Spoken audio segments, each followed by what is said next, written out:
ഇതെന്ത് പ്രാർത്ഥനയാ? മണിക്കൂർ ഒന്ന് കഴിഞ്ഞു. ശ്രീകോവിൽ നടയിൽ പ്രാർത്ഥിച്ചു കഴിഞ്ഞാൽ തീരുന്നതല്ലോ നമ്മുടെയൊക്കെ പ്രാർത്ഥന. നാഗരകാവിൽ കർപ്പൂരം കത്തിക്കണമായിരുന്നു. നല്ല കാറ്റ്. കത്തിക്കുന്ന കർപ്പൂരം അണയുന്നുണ്ട്. അത് കണ്ട് മടങ്ങാനാവില്ലല്ലോ. കാറ്റിനെ കൈക്കൂട കൊണ്ട് മറച്ചുവെച്ച് കർപ്പൂരം കത്തിത്തീരുന്നവരെ നിൽക്കേണ്ടി വന്നു. അതാ അല്പം വൈകിയത്.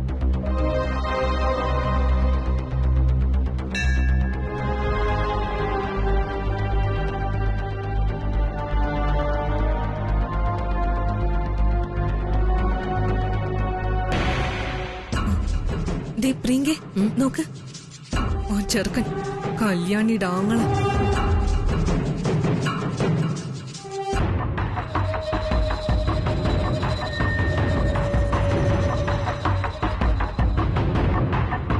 ഓ, ഇന്ന് പെങ്ങൾക്കോ അളിയനും വേണ്ടി ദൈവത്തിനോട് സങ്കടം പറയാൻ ആങ്ങളെ വന്നു അല്ലേ?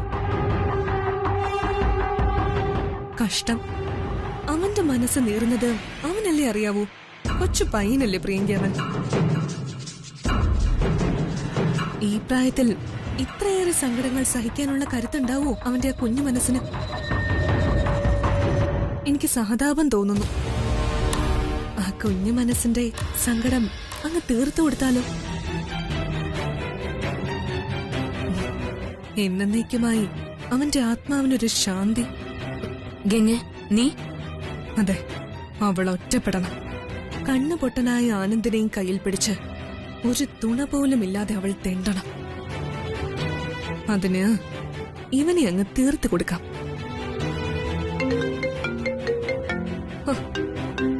ഇത് 25ാമത്തെ പ്രാവശ്യം ആ വിലാസിനി ആന്റി കിടന്ന് വിളിക്കുന്നത്. വിലാസിനി ആന്റിയോ? 9 മിസ് കോൾ. നിനക്കൊന്ന് അറ്റൻഡ് ചെയ്തുകൂടായിരുന്നോ? പിന്നെ അവർക്ക് കുറെ സംശയങ്ങളുണ്ടാവും. പിന്നെ ഒരിക്കലും നടക്കാത്ത ചില പദ്ധതികളും. ഇതൊന്നും കേൾക്കാനോ മറുപടി പറയാനോ എനിക്ക് ഒരു താല്പര്യമില്ല. പ്രാക്ടിക്കലാവുന്നൊരു കാര്യം ഞാനിപ്പൊ കാണിച്ചു തരാം. നിക്ക് ഗംഗ. വിലാസിന് ആന്റി ഇത്രയും കോള് വിളിക്കണമെങ്കിൽ തൃശ്ശംബരത്തെ കാര്യമായിട്ട് എന്തെങ്കിലും സംഭവിച്ചിട്ടുണ്ടാവും. ഞാൻ നോക്കട്ടെ. പ്രിയങ്ക, ആ ചെറുക്കൻ. നിക്ക് ഒരു മിനിറ്റ്.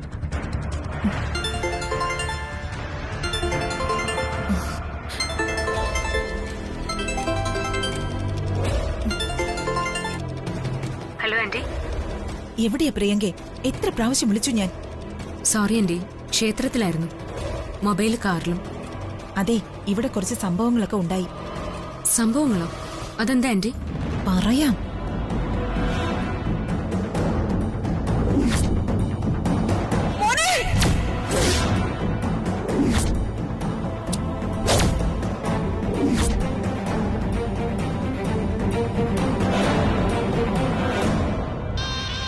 അങ്ങനെ എത്ര അടക്കി വെച്ചിട്ടും ഒടുവിൽ കരകവിഞ്ഞൊഴുകിയല്ലേ പുത്രസ്നേഹം. എന്നാലും അതല്ല പ്രിയങ്കെ. ആ ബാൽക്കണിയിൽ നിന്നിട്ട് മകൻ അപകടത്തിലേക്ക് നടന്നടുക്കുന്നു എന്ന് കണ്ടെത്തി കളഞ്ഞല്ലോ. അത് അപാരമല്ലേ? അതങ്ങനെ ആന്റി. അന്ന് സ്ലോ പോയിസൺ കൊടുത്ത് അഖില ചാകാൻ കിടന്നപ്പോൾ ആനന്ദ് അവിടെ ഓടിയെത്തിയില്ല. അതൊരു തരം ടെലിപ്പതിയാ. മനസ്സ് മനസ്സിനെ തൊട്ടറിയുന്ന ടെലിപ്പതി. ആന്റി, ആന്റി ഫോൺ വെച്ചേക്ക്. എനിക്ക് ഒരു കുട്ടിച്ചാത്തനെ കുടത്തിലാക്കാനുണ്ട്. കുട്ടിച്ചാത്തനോ?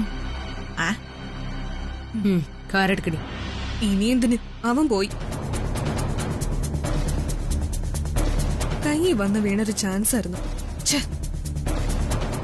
നീ വണ്ടി എടുക്ക. അവൻ അവിടെ എവിടെയെങ്കിലും തന്നെ കാണും. എവിടെയും പോയിട്ടുണ്ടാവില്ല. എടുക്കടി.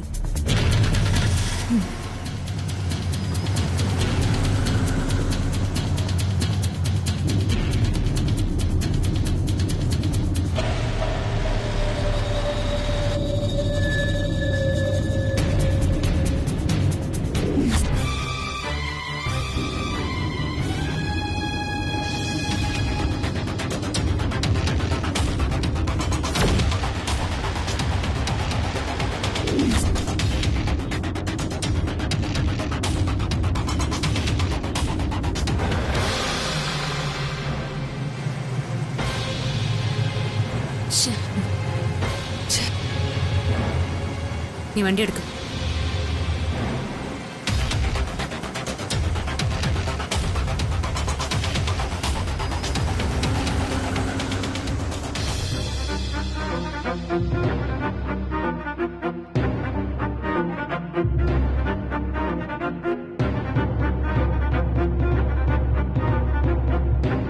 ബ്ലീഡിംഗ് തൽക്കാലത്തേക്ക് നിന്നെങ്കിലും ഇതിൽ തീരുമെന്ന് തോന്നുന്നില്ല. ഞാൻ ഡോക്ടറെ വിളിക്കാം. വേണ്ട കൃഷ്ണേട്ടാ, അതിനു വേണ്ടിയൊന്നുമില്ല. ഈ മുറിവ് താനേ ഭേദമായിക്കോളും. അഖില, രാത്രിയാകുമ്പോൾ നല്ല വേദനയായിരിക്കും. മുറിവിനറിയില്ല മകനു വേണ്ടി അമ്മ ഏറ്റുവാങ്ങിയ വേദനയാണിതെന്ന്. അങ്ങനെ അറിയാതെ പോകുന്ന ഒരുപാട് വേദനകളുണ്ട് കൃഷ്ണേട്ടാ. 1000 അസ്ഥികൾ ഒരുമിച്ച് നുറുങ്ങുന്ന വേദനയാ ആനന്ദിനെ ഞാൻ കൃഷ്ണേട്ടനെ സമ്മാനിച്ചതിന് സഹിക്കേണ്ടി വന്നത്. അതൊരു പക്ഷേ കൃഷ്ണേട്ടന് ഓർമ്മയുണ്ടാവും. മകൻ മറന്നുപോയല്ലോ. അഖില, എന്താ അഖില ഇത്? നിന്റെ മകൻ അങ്ങനെ നന്ദികേട് കാണിക്കുന്നവനാണെന്ന് തോന്നുന്നുണ്ടോ നിനക്ക്? ഇന്നലെ വരെ ആനന്ദിന്റെ ജന്മം പുണ്യമാണെന്ന് പറഞ്ഞുകൊണ്ടിരുന്ന നീ ഇന്ന് വേദനകളുടെ കണക്കുകളാണോ പറയുന്നത്?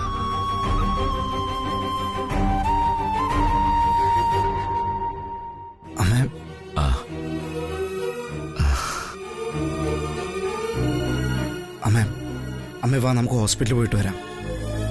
വേണ്ട ആന്റി, കൈവെള്ളയിലെ മുറിവ് പെട്ടെന്ന് ഉണങ്ങില്ല. ഉണങ്ങാത്ത മുറിവുകൾ ഒരുപാടുണ്ട് എനിക്ക്. ആ കൂട്ടത്തിൽ ഇത് കൂടി ആവട്ടെ. അമ്മേ വാ അമ്മേ, നമുക്ക് ഹോസ്പിറ്റലിൽ പോയിട്ട് വരാം. ബ്രോ എനിക്കൊരു സ്വസ്ഥത തരുന്നില്ല. ഫോണിൽ വിളിച്ചിട്ട് വേഗം ഹോസ്പിറ്റലിൽ കൊണ്ടേ കാണിക്കുന്ന പറയുന്നത്. കൃഷ്ണേട്ടൻ കേട്ടോ? ബ്രോ വിളിച്ചിരുന്നു പോലും. അമ്മയെ ഹോസ്പിറ്റലിൽ കൊണ്ടുപോയി കാണിച്ചേ പറ്റുമെന്ന്. സന്തോഷായി. അമ്മയ്ക്ക് വേദനകൾ ഉണ്ടാവുമെന്ന് കൃഷ്ണേട്ടന്റെ മോൻ ഓർത്തുവല്ലോ. അഖില, മകനൊരാപത്ത് വന്നപ്പോൾ നിന്റെ ഹൃദയം പടഞ്ഞതും അമ്മയുടെ കൈ മുറിഞ്ഞപ്പോൾ മകന്റെ ഹൃദയതാളം തെറ്റിയതും അറിഞ്ഞൊരച്ഛനാണ് ഞാൻ.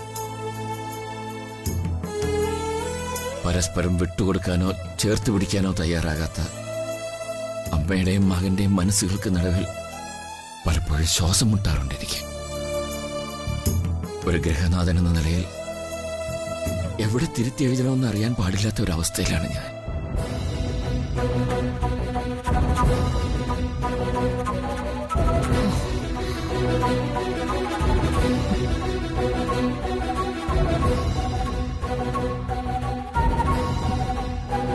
കൃഷ്ണേട്ടനെങ്കിലും അറിയാൻ ശ്രമിച്ചിട്ടുണ്ടോ എന്റെ വേദന? പെറ്റമ്മയുടെ മനസ്സ് നോവിച്ച് പ്രേമിച്ച പെണ്ണിന്റെ പിറകെ പോയ മകൻ അറിഞ്ഞിട്ടുണ്ടോ ഈ അമ്മയുടെ വേദന? പാതി വഴി കൈവിട്ടുപോയ എന്റെ മകനെ ഓർത്ത് ഞാൻ നീറാൻ തുടങ്ങിയിട്ട് നാളുകൾ കുറേയായി.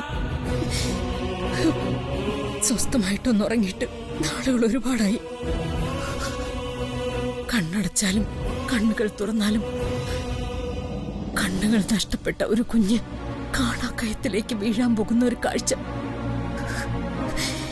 എന്റെ ഹൃദയത്തെ പേടിപ്പെടുത്തുക. എന്റെ വേദന എന്റേത് മാത്രം. ആരോട് പറഞ്ഞാലും അത് മനസ്സിലാവില്ല. ആരും കാണാതെ, പ്രാവിനും പരുന്തിനും കൊടുക്കാതെ ഒരു നിധിപേടകത്തിൽ ഒളിപ്പിച്ച് സൂക്ഷിച്ചത് ഞാൻ എന്റെ മകനെ. കൃഷ്ണേട്ടനെ പോലുള്ളവർക്ക് അതിന്റെ വിലയോ വേദനയോ ഒന്നും അറിയില്ലല്ലോ.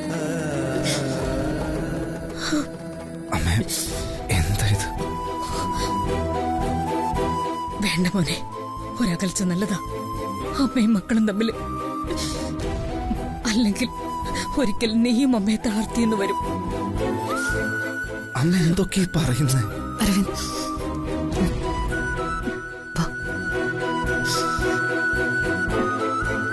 അരവിന്ദ്, ആനന്ദിനെയും വിളിക്കുമ്പോ അമ്മയ്ക്കൊന്നുമില്ല, ചെറിയ മുറിവേ ഉള്ളൂന്ന് അവനോട് പറഞ്ഞേക്കണം. ഇല്ലെങ്കിൽ അവന്റെ മനസ്സ് വേദനിക്കും.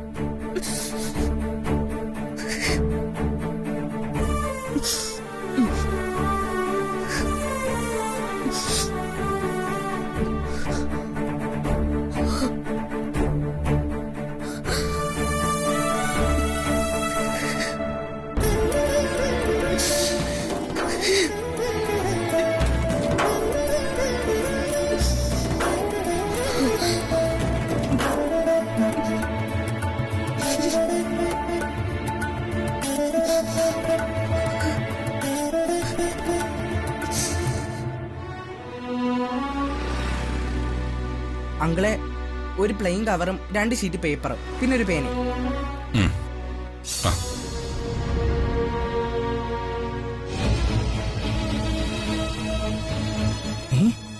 കോയിൻബുത്ത് ഇതിന്ന് അച്ഛനെ വിളിച്ചു നോക്കിയാലോ? ചിലപ്പോ പരിചയമില്ലാത്ത നമ്പർ ആയതുകൊണ്ട് അച്ഛൻ എടുക്കും. അങ്കിളെ ഇതില് പൈസ ഇട്ട് ഫോൺ ചെയ്യാൻ പറ്റുമോ അങ്കിളെ? പിന്നെന്താ, വിളിക്കാം. 1 രൂപ കോയിനിട്ട് വിളിക്കാം. ഇവിടെ ഇപ്പൊ ഇതാരും ഉപയോഗിക്കാറില്ല, എല്ലാവരുടെ കയ്യിലും മൊബൈലായി പോയി. എന്നാ 1 രൂപ കോയിൻ തരുമോ? ഇതാ.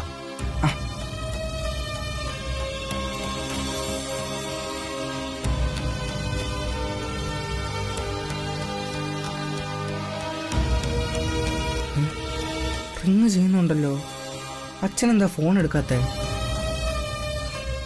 എന്താ കിട്ടുന്നില്ലേ അത്? ചിലപ്പോഴൊക്കെ അങ്ങനെയാടാ. ഞാൻ നോക്കണോ? വേണ്ട അങ്കിളെ, ഞാൻ പിന്നെ ഒന്ന് വിളിച്ചോളാം. ശരി.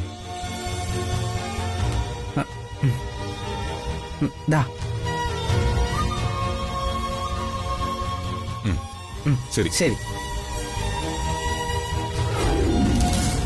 പ്രിയപ്പെട്ട അച്ഛന്, അച്ഛന് സുഖമാണോ? ഞാനും ചേച്ചിയും പല പ്രാവശ്യം വിളിച്ചിട്ടും അച്ഛൻ ഫോൺ എടുക്കുന്നില്ല. ഇനി ഞങ്ങളുടെ നമ്പർ അറിയാവുന്നത് കൊണ്ടാണോ അച്ഛൻ ഫോൺ എടുക്കാത്തതെന്ന് വിചാരിച്ചു. സുജാത ചേച്ചിയുടെ ഫോണിൽ നിന്ന് ഒരുപാട് പ്രാവശ്യം അച്ഛനെ വിളിച്ചു. ദേ ഇപ്പോൾ കോയിൻ ബൂത്തിൽ നിന്ന് വരെ വിളിച്ചിട്ടും അച്ഛൻ ഫോൺ എടുക്കാത്തത് കൊണ്ടാണ് ഞാൻ ഈ കത്തെഴുതുന്നത്. അന്ന് കത്തെഴുതിയപ്പോൾ കത്ത് ഓപ്പോളമ്മയുടെ കയ്യിൽ കിട്ടിയെന്നാണ് പറഞ്ഞത്. ഓപ്പോളമ്മ വന്ന് കാര്യങ്ങളൊക്കെ പറഞ്ഞിട്ടുണ്ടാവില്ല അല്ലേ? അച്ഛൻ പോയതിനു ശേഷം ഞങ്ങളിവിടെ സന്തോഷത്തോടെയാ ജീവിക്കുന്നതെന്ന് ഓപ്പോളമ്മ വന്ന് പറഞ്ഞു കാണുമല്ലേ? എന്നാ അങ്ങനെയല്ല. അച്ഛൻ അറിഞ്ഞില്ലല്ലോ, വലിയമ്മന്റെ കാഴ്ച നഷ്ടപ്പെട്ടു. ചേച്ചി ആകെ തകർന്നിരിക്കുക.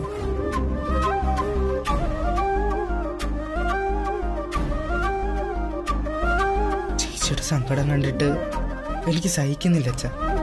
അച്ഛൻ പണ്ട് പറയുന്നത് പോലെ എന്തെങ്കിലും വിഷം വാങ്ങിക്കഴിച്ച് കത്താ മതിയായിരുന്നു എന്നാ ഇപ്പോൾ തോന്നുന്നത്. അച്ഛനെ ഒന്ന് കാണണമെന്നുണ്ട്. അച്ഛനെ കണ്ട ചേച്ചിയുടെ സങ്കടം കുറച്ചെങ്കിലും കുറയും. കത്ത് കിട്ടിയാൽ ഉടനെ അച്ഛൻ വരുമെന്ന പ്രതീക്ഷയിൽ അനിയൻകുട്ടൻ.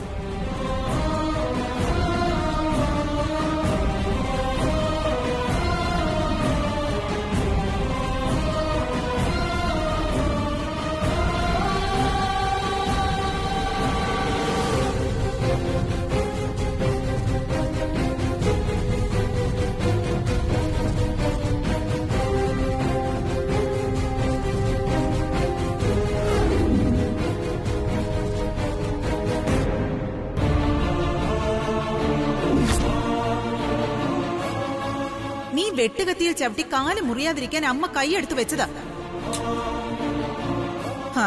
നിന്നെ ഇവിടെ ഒറ്റയ്ക്കാക്കി പോയവർക്കൊന്നും പെറ്റമ്മയുടെ വേദന അറിയില്ലല്ലോ.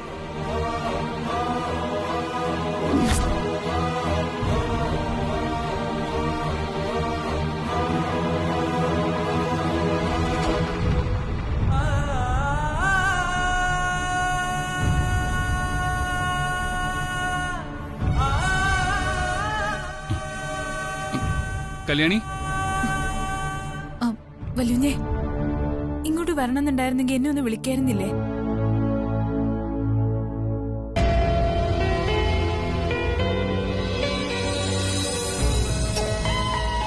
ആരുടെയും സഹായമില്ലാതെ എല്ലാം ഒറ്റയ്ക്ക് ചെയ്ത് ശീലിക്കണമെന്ന് പറഞ്ഞത് ആരാ? അത് മറന്നുപോയോ?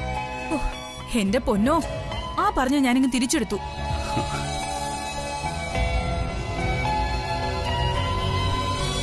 വല്യുഞ്ഞ എന്താ ആലോചിക്കണേ? വെട്ടുകത്തി കാലിൽ തറച്ചു കയറിയിരുന്നെങ്കിലെന്നാണോ? എന്റെ വിളപ്പുറത്തമ്മ അങ്ങനെയൊന്നും വരത്തില്ല വല്യുഞ്ഞെ. അതൊന്നുമല്ല കല്യാണി, അമ്മയുടെ കാര്യ. ഹോസ്പിറ്റലിൽ പോയിട്ടുണ്ടാവില്ല. ഞാനിവിടെ ഉണ്ടായിരുന്നെങ്കിൽ നിർബന്ധിച്ച് ഹോസ്പിറ്റലിൽ കൊണ്ടുപോയായിരുന്നു. അച്ഛനും അരവിന്ദും പറഞ്ഞ അമ്മ അനുസരിക്കില്ല.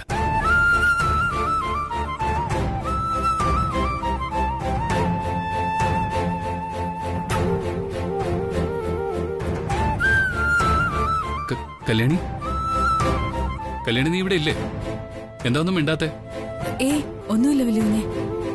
എന്താ നിന്റെ വിളപ്പുറത്തെ അമ്മയല്ല എന്റെ അമ്മയെ രക്ഷിച്ചതെന്ന് പറഞ്ഞായിട്ട് തോന്നിയോ നിനക്ക്? അങ്ങനെയൊന്നുമില്ല വലിയ. എനിക്കെന്റെ വിളപ്പുറത്തമ്മയും അഖില മേഡവും രണ്ടും ഒരുപോലെ തന്നെയല്ലേ. ഈ കല്യാണിക്ക് അഖില മേഡവും ദൈവ.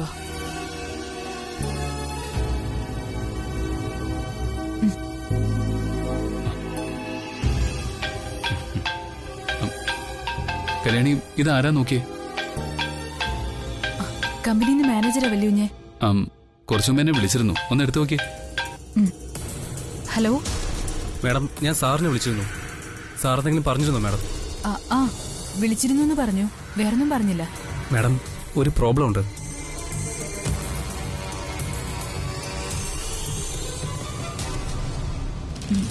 പ്രോബ്ലോ? എന്ത് പ്രോബ്ലം? ഡിസ്ട്രിബ്യൂട്ടേഴ്സിന് അയക്കാനുള്ള ഹെർബൽ ഐറ്റംസ് എല്ലാം പാക്ക് ചെയ്ത് വെച്ചിട്ടുണ്ട്. പക്ഷേ ഡിസ്ട്രിബ്യൂട്ടേഴ്സ് ഒന്നും ഫോൺ അറ്റൻഡ് ചെയ്യുന്നില്ല മാഡം. ഫോൺ അറ്റൻഡ് ചെയ്യുന്നില്ലെന്നോ? അത് ഫോണിന്റെ വല്ല പ്രശ്നമായിക്കൂടെ? ഇല്ല മാഡം, ഇത് ബോധപൂർവം അറ്റൻഡ് ചെയ്യാതിരിക്കുന്നതാ. ആരോ AK പ്രോഡക്ട്സിന്റെ ബ്യൂട്ടി ഐറ്റംസ് എടുക്കരുതെന്ന് അവരെ വിലക്കിയതുപോലെ.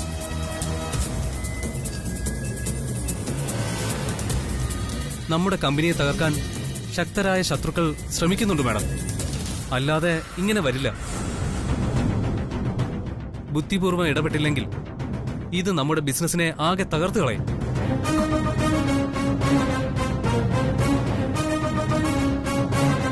മേഡമോ സാറോ പെട്ടെന്നൊന്ന് കമ്പനി വരെ വരണം. ശരി, ഞാനിപ്പോ തന്നെ വരാം. ബാക്കിയൊക്കെ നമുക്ക് അവിടെ വന്നിട്ട് സംസാരിക്കാം. Thank you madam.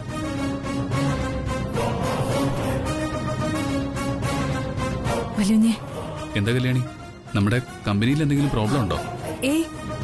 ഒന്നും ഉണ്ടാവില്ല. എന്തോ ചെറിയൊരു പ്രശ്നം. ഞാനൊന്ന് കമ്പനി വരെ പോയിട്ട് വരാം. ഈ അനിയൻകുട്ടൻ ഇത് എവിടെ പോയി? വലിയ ഞാനൊന്ന് റെഡി ആയിട്ട് വരാം.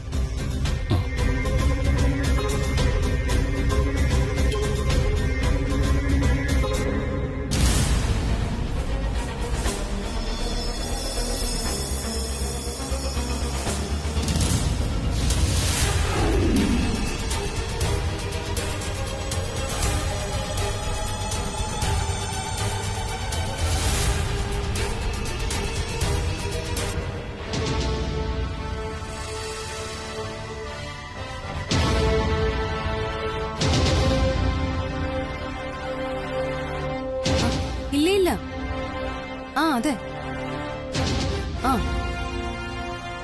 അതെ നാളത്തേക്ക് മാറ്റിയാ മതി. നാളെ ഒരു ആഫ്റ്റർനൂൺ സമയം എന്നെ ഒന്ന് അറിയിച്ചാ മതി. ഓക്കെ, ശരി. അരവിന്ദേ, ഞാനേ പറയാൻ വിട്ടുപോയി. ഒരുപാട് മെയിലിന് മറുപടി അയക്കാനുണ്ട്. ചില നേരത്തെ ഈ ബിസിനസ് ഒക്കെ തലയ്ക്ക് ഭ്രാന്ത് പിടിപ്പിക്കും, അല്ലേ അരവിന്ദേ?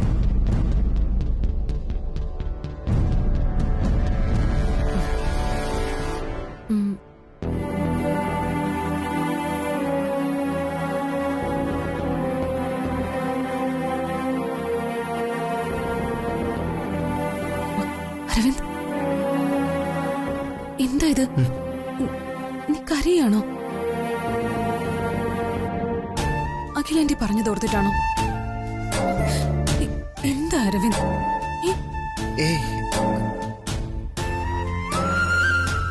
ആരും പറഞ്ഞു തോർത്തിട്ടൊന്നുമല്ല, നീ കണ്ടതല്ലേ എന്റെ ബ്രോ അവിടെ എങ്ങനെ.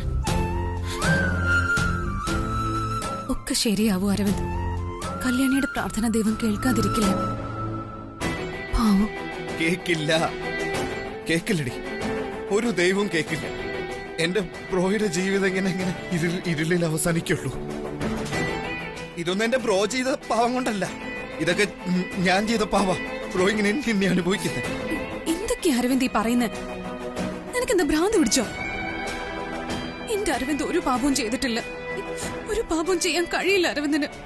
ചെറുപ്പത്തിൽ ചെയ്ത കുരുത്തക്കേടുകളൊന്നും പാപം അല്ല അരവിന്ദ്. അങ്ങനെ പാപം ചെയ്ത ഒരാൾക്ക് സ്വന്തം കൂടപ്പിറപ്പിന്റെ വീഴ്ചയിൽ ഇങ്ങനെ ഹൃദയം തകർന്നു നിൽക്കാൻ പറ്റും? ഒന്നാലോചിച്ച് നോക്ക് നീ. നന്ദന, നിനക്കറിയോ എന്റെ പ്രോയ നന്ദനന്റെ ലോകം അറിയോ?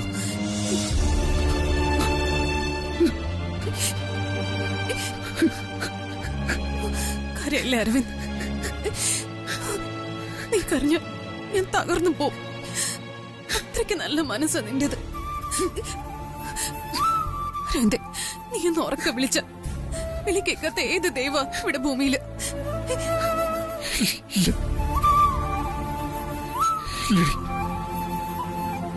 ഇല്ല, ഒരു ദൈവങ്ങളും വിളി കേൾക്കില്ല. വിളി കേൾക്കണമെങ്കിൽ ആദ്യം നമ്മൾ ദൈവങ്ങളായി കരുതുന്ന നൊന്ത് പ്രസവിച്ച അമ്മ വിളി കേൾക്കണം. കേൾക്കില്ല, അമ്മ കേൾക്കില്ല.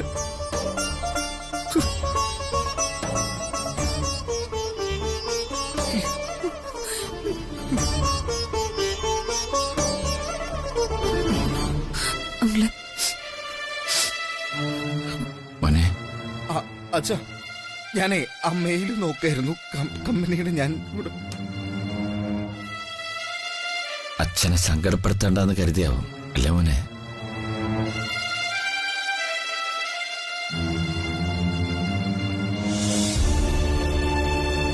സാരമില്ല മോനെ, ഹാർട്ടിന് ഓപ്പറേഷൻ കഴിഞ്ഞതിന് ശേഷം അച്ഛൻ അങ്ങനെയൊന്നും സങ്കടപ്പെടാറില്ല. ഒന്നുകൂടി പറഞ്ഞാൽ സങ്കടപ്പെടുത്താറില്ല. അകലെ നിങ്ങൾ മക്കളും. എനിക്കും അതാ ഇഷ്ടം. സങ്കടപ്പെട്ടു പോയാൽ ആയുസ് കുറഞ്ഞു പോയാലോ? കാരണം നിങ്ങളോടൊപ്പം ജീവിച്ച് കൊതി തീർന്നിട്ടില്ല അച്ഛന്. പക്ഷേ ഇന്ന് സങ്കടങ്ങളുടെ ഒരു മഹാസമുദ്രമാണ് അച്ഛൻ. അച്ഛൻ